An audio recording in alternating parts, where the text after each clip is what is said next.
Let's make some tiefling horns for my Ruby of the Sea cosplay.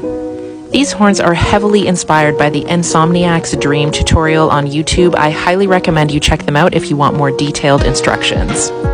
After I made a paper pattern that I was happy with the shape, I sculpted the horns out of aluminum foil. Most people use foam, but I didn't have any on hand, and I did have aluminum foil, so here we go.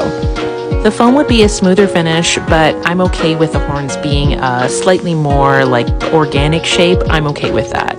I covered them entirely with painter's tape so that I could make my pattern. After marking out my center lines with a lighter marker, I went in with some black Sharpie to draw my pattern lines. I kept checking them to make sure I was happy with them, and I also tried them on my head. It's always important to do that step, and then also to number your pattern pieces so you don't mix yourself up once you're putting the patterns together afterwards. I copied all my pattern pieces onto dollar store craft foam, so I mirrored them so that there was one left and one right. The horns aren't exactly symmetrical because I sculpted them by hand, but I did the best I could. Once that was done, I fixed the craft foam pieces with hot glue to my aluminum foil base.